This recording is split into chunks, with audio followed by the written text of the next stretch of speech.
Hello, everybody. Oh, wait. Okay. I toast to you and all you do. I hope you're having a fantastic day. It's Samhain, Halloween, All Saints Eve, All Hallows Eve, all kinds of names. It's the last day of October and mid fall, so it is the middle, and we have this really heightened energy. Today, I'm making pumpkin pie. So, I always think in my head, oh, you should make a video while you're cooking because these are great opportunities to like share this information. So today I was like, I'm doing it. Anyways, so making pumpkin pie is a tradition that goes back many, many years. This is when the gourds are ready, pumpkins and turnips and other vegetables that will survive through winter are all associated with this holiday because now is when we bring in all of those winter gourds.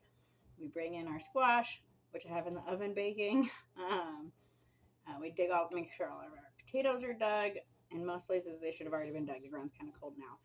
But we just have all of those things. And so we have this feast to celebrate the end of the cycle, the end of the harvest, and the end of life. And we celebrate our ancestors, we celebrate the dead, and pumpkins. However, they didn't join the celebration until they came to America. Native Americans have been using pumpkins for a really long time. Can't off the top of my head think of what for, so I'm not even going to try to pretend. Anyways, so, however, all of the gourds represent the womb, they represent life, they represent giving, and a sustainable love, like the mother's love. So, pumpkin pie is a great way to just share your love with your family and friends and nourish them with not only a great pie, because pumpkin pies are delicious, but also um, with this maternal, beautiful energy. So, I never use canned pumpkin. I have a pumpkin. Today I bought one. Every other year, I normally grow pumpkins, but this year I did not because I didn't use all the pumpkins I grew last year. So I was like, maybe we take a year off. The kids are sad that I didn't grow pumpkins, so I think next year we will plant them. But I just get a pie pumpkin. You can use Cinderella pumpkin. You can use those ugly, warty pumpkins that have all the warts on the outside of the pumpkin is actually the sugar pushing through the pumpkin. So anytime you see those pumpkins are probably going to be really sweet. I find that those ones are less pumpkin flavored and just more sweet. They also make like a lighter colored pie. I enjoy the pumpkin flavor because it just is reminiscent of that pumpkin pie in a can that you just add the condensed milk to and bam, you got pie. So I just use a pie pumpkin or a small pumpkin. Sometimes we use the pieces of the jack-o'-lantern that we cut off.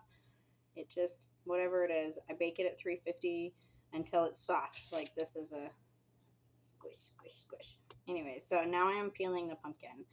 And magically, as I peel the pumpkin, especially on Samhain, I always think about peeling away all of the last year's things, peeling away the hard lessons, the ones that we don't want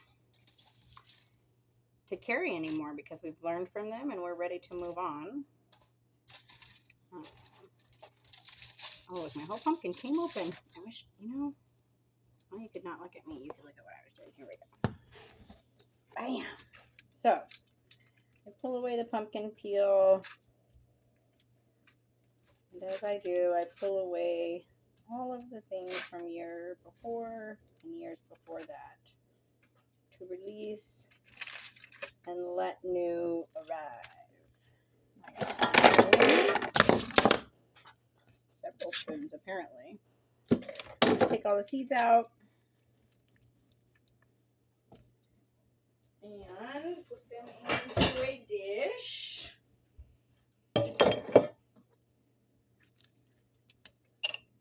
I'll take those and I will wash and dry them and roast them. Pumpkin seeds are representative of planting something new, just like all seeds are, but in this like maternal, like I said, you think like these are the seeds of the womb, and and they will help to start something new and beautiful with this enduring love and guidance. All right, got the seeds out. You don't want the muck, I guess, like the ooey gooey, so you can scrape that out. Now you always have the option of doing this first when it's still, that's funny, I'm wearing a Broncos shirt. I didn't even think about it. It's not affiliated with the Broncos. I just like the Broncos. So I don't ever measure my pumpkin. I just, I mean, I guess sometimes I do. You want about two cups of pumpkin, or one of these small pie pumpkins was typically enough. There's the skin off of here. As you can see, it's really, really soft. Like it just comes right to squish. So then I'm going to put it in my mixing bowl.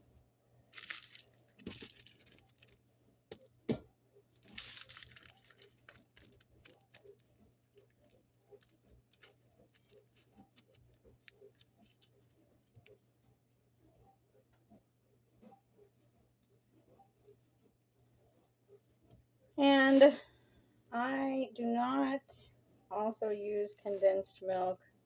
I actually have a cookbook. I believe the copyright date is 1949. I got it from this amazing 90-year-old woman. And a lot of my recipes come out of this cookbook. Just do the other half real quick.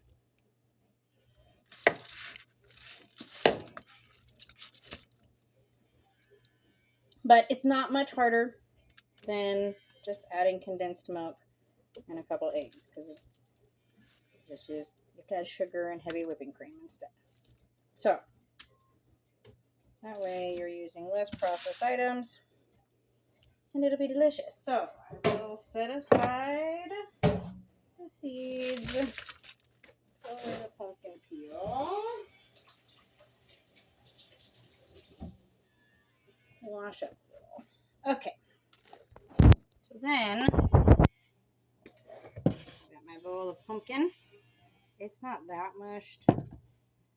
I'll mush it a little bit more, but it's really soft. And as I add other ingredients and we put it through the mixer, it's definitely going to soften. The thing I like about cooking it whole like that is it really steams the inside, and you can, it's less grainy. If you want a really smooth pumpkin pie with no pumpkin anything in it, like pumpkin strings, you can put it through a strainer. So pumpkin pie. So as you can see, the cookbook that I use is called the New Settlement Cookbook. It's amazing. And all of the recipes are super old. I thought it was right here. Cocoa pie.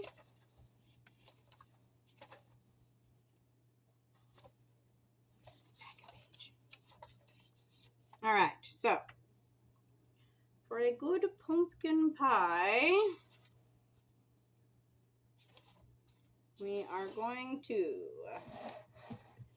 add sugar. So one year I was baking with some friends and we were all making pies, and one of my friends did not put any sugar in the pie. It was quite hilarious. And I mean, the pie was still good, but it's not very good. 2/3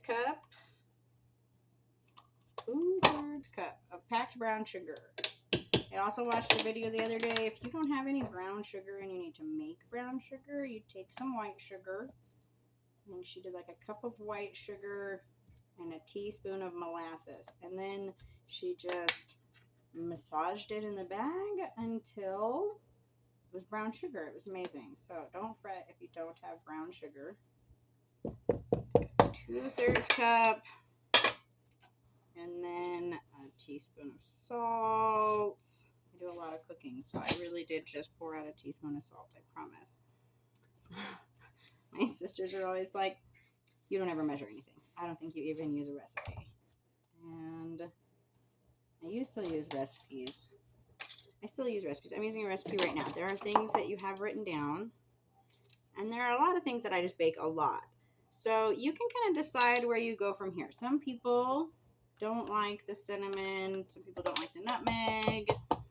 For me, I like them all, so I just add them all. So it's 1 teaspoon of cinnamon. You always do more cinnamon to everything else. The rest of these spices are going to be very strong. So cinnamon is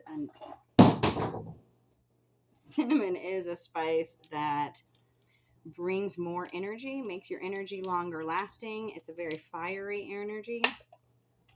So when we add it to our food and to our magic, that's what it's doing. It's bringing about this, it's energizing your spell, making it more potent, making it last longer.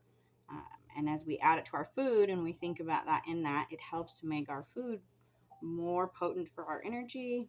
And as we build this pie, we're doing this in order to shed the old and to nourish the new and to really bring in and accept this change. And always remember that we have the foundation of last year's growth. We can shed the things that we do not need and learn the lessons, and then encourage new growth and support a fresh start. So the cinnamon helps to encourage that energy. I have ginger. We're going to do a half a teaspoon of ginger. Like I said, the rest of the spices, you'll only do a half. I even do a little less than that on the cloves because cloves are really, really strong. And cloves are also very strong magically. They are a potent protector.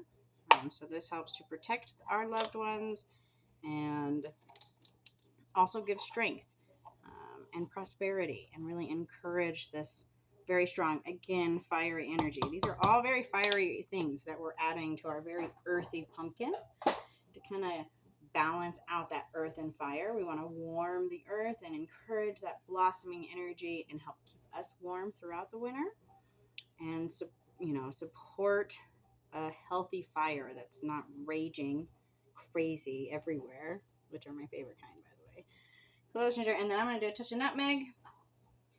Nuts, again, are a more maternal thing, but nutmeg, it's like allspice, is a very rounded energy, and it just helps to smooth out and get it open and help to encourage this fiery energy to be a gentle, nourishing fire. Because we are, again, going to add much more of maternal energy when we add in the heavy whipping cream. Now,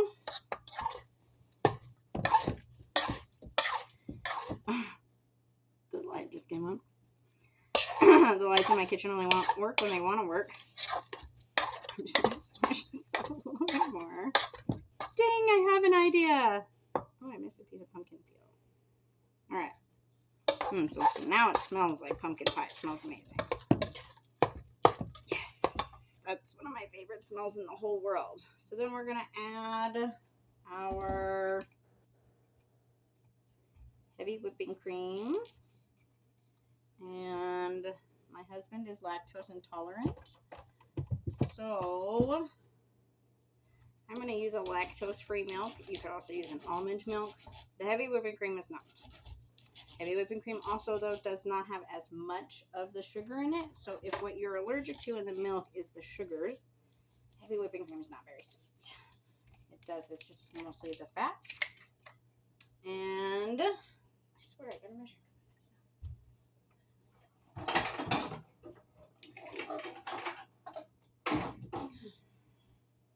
So he'll still have to take a lactose before he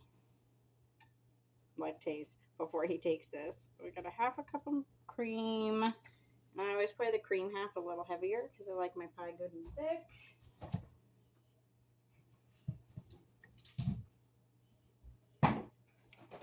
And then I just have lactose-free whole milk. I always drink whole milk because I just can't pay for water. Another day we'll get into the whole milk thing. Another day, a different channel. Milk is connected with the mother's energy, with life-giving energy, with this potent, beautiful energy, again, of the great mother. So I'm going to give this a little mix. I don't want the eggs to cook on that squash because it was still a little warm. So the milk will help bring that temperature down before I add 2 eggs. And if you're brave like me, you'll crack them straight into the bowl. And if you not drop eggshells in your bowl, you can. I am constantly taking eggshells out of the bowl, which is funny. And my mother-in-law told me once, that's why they crack it into a bowl. I didn't even think about it before she said that to me. But I still just don't like to wash the dish, so I don't. And then some vanilla. And you can choose how much vanilla you like. The recipe calls for a half a teaspoon. I don't think I've ever used a half a teaspoon of vanilla in my life. I'm going to do a heavy tablespoon.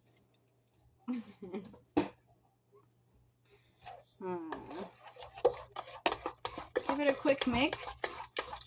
And then I'm going to put it in the mixer with a paddle. Or you can do it with a little mixer.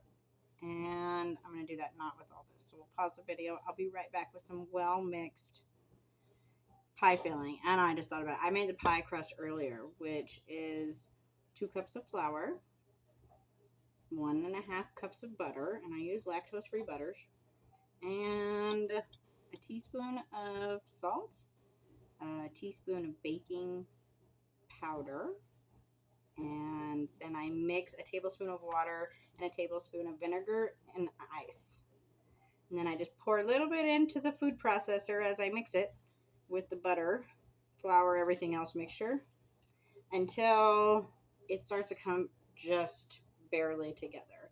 So it will look like it's not mixed, honestly, and there'll be some flour in places and it will be crumbly. I put it in the either saran wrap or a piece of parchment paper and I wrap it up and I kind of smush it flat. And you'll see when I pull it out here in a minute to roll it that it does not look very well mixed. And that's the point. If you want a flaky, layery, beautiful pie crust in the end, you barely mix it to begin with. The number one problem that people have when they mix pie crust is they overmix it. So I'm going to mix this pie crust or pie filling, which I'm going to mix really well. And then I'm going to get out that pie crust. We'll be right back. We're back. So another tip about having a nice, beautiful pie crust is to butter your pan. And again, this time I'm using real butter. Never done it with the lactose butter, so I don't know if it would have the same effect. I just do know that the lactose butter is an oil, not a butter, and so I would worry it might fry my pie crust. But it might not. Maybe one of these days I'll try it. But I am putting a good gob of butter down.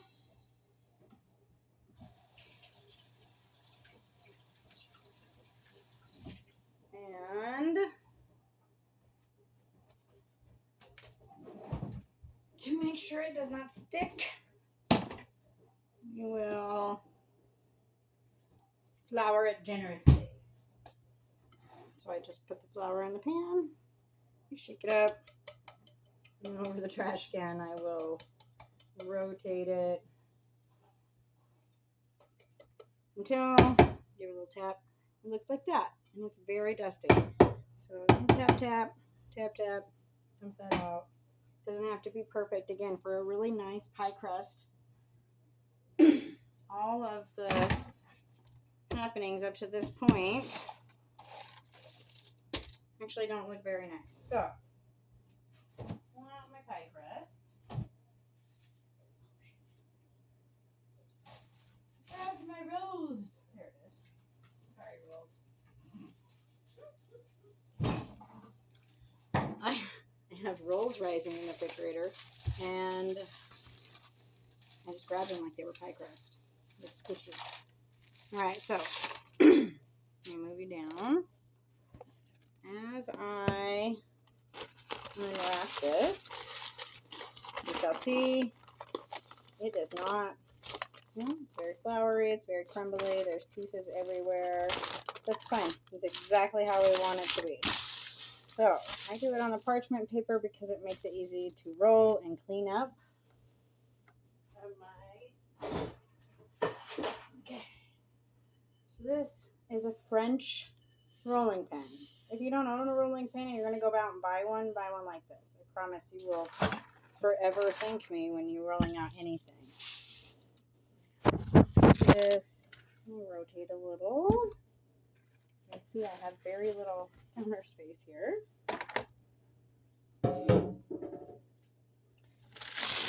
And, oh, and do the shuffle.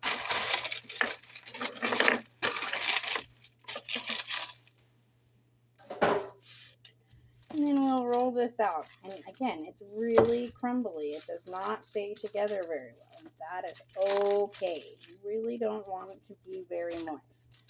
The more crumbly it is, the more delicious your pie crust will be. And as it warms up, the butter does soften.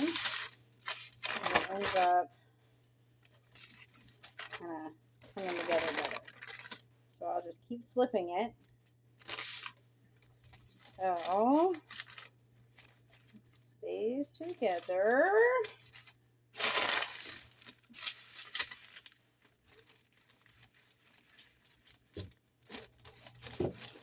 Now this is only enough for a bottom crust because I'm making the pumpkin pie.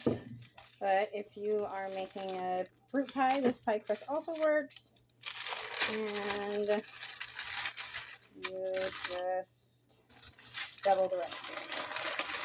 So again, it was 2 cups of flour, a cup and a half of butter, or stick and a half of butter. It's a 3/4 cup, and then a little bit of water. See how nice and flaky it is? It's also a pain in the butt. I'm not gonna lie. Sometimes I just gotta be lazy and add more water. Every time you do that, it doesn't really make your pie better. So now we're starting to put it together. It's flaky.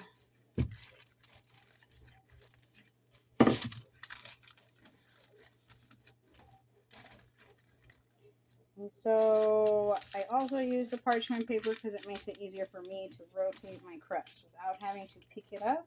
It doesn't stick as much. And also we're using a real dry pie crust recipe, so it doesn't stick very much. And it's kind of, see as it warms up, it's sticking to my rolling pin. So, and we'll just give it an eighth of a turn, quarter turn, roll it out.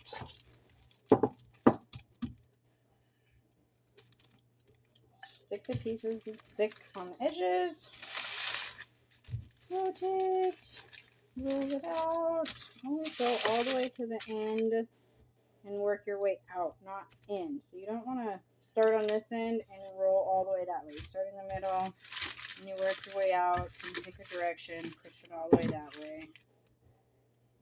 Hold it there. Just keep on working it until it is a circle. So you want to have your oven also preheated to 400 degrees. Squash pies or sweet potato pie, any of these heavier filling pies, you bake them for 10 minutes really hot to help crisp up the pie crust. Sometimes I'll even par break my pie crust to make sure it's nice and crispy, and you just throw it in the oven for a minute. I'm not doing that today because pumpkin pies take a long time to cook. But nice and hot. Now, the trick about pie crust is take your rolling pin. Oops, sorry. Take your rolling pin. And roll it onto your rolling pin. Just till about there. I'm going to bring my pan to me. And gently lift and put it on there. Okay. Let me bring it into that pan. Oh, it came apart. Too crumbly. All right. We'll just push it down in. I just use my fingers to feel how, make sure it's all like the same thickness. Anywhere where it's not enough, we'll just add that and kind of layer it. Again, one of the biggest mistakes that people make about pie crust is they try to make it perfect. And I guess that's a good message for life. The more you try to make it perfect, the more it just crumbles and falls apart all around you. You have a beautifully layered pie crust here. We'll just keep, got a little hole over here on the side. Keep going around and making sure the crust is done all the way. And then just use my fingers and pull the crust away that's excess on the top. If you're making a pie with a top on it, don't do that part. First, you put the other pie on crust on top, and then add that. You can also see right here is a little thick. Right here is a little thin. All right. Now I have a beautiful pie crust. Then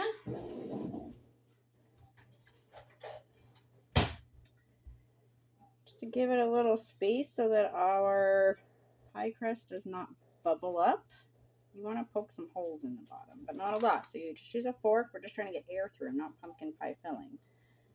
And you can choose how you put your pie symbol or not symbol.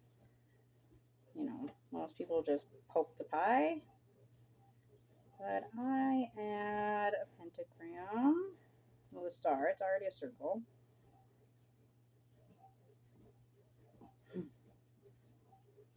See? And just poke some holes and focus. Can you see it? Maybe? Focus. Focus. Nope, see? You can't even see them, I don't think. That's alright.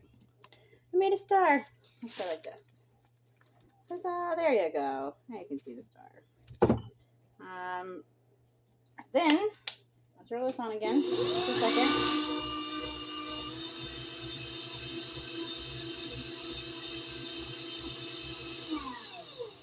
I did end up switching to a whisker, a whipping tool. This one. Because it's needing to be a little more whisked. And I will pour that into my bowl.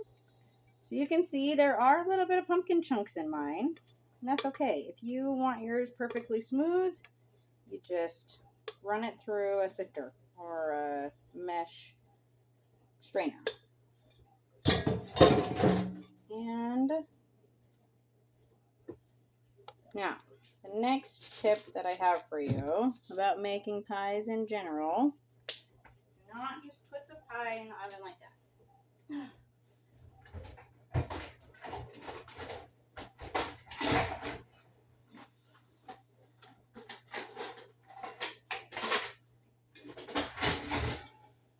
You can use a cookie, or I have, for my cake baking, I have spring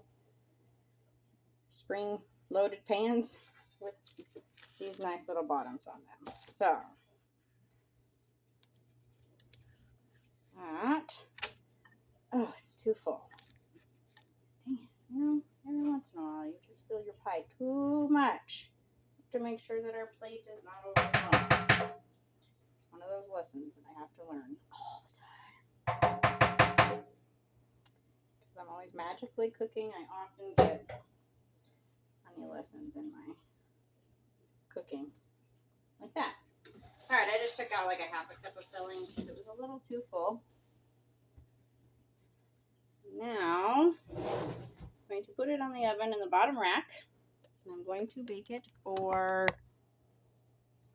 10 minutes on 400, and then I will bake it for another hour on 250. You come way down and let that cook like that. And then you'll have a beautiful pie. Pull it out, let it cool, and they come out amazing. So if you have any questions, don't forget to ask or let me know. And I would love to see if you made a pie at home. Thank you for watching, and don't forget to like and subscribe and all that amazing stuff. And I hope that you have a blessed Samhain and enjoy your delicious pumpkin pie. I'll post a picture later. Thank you.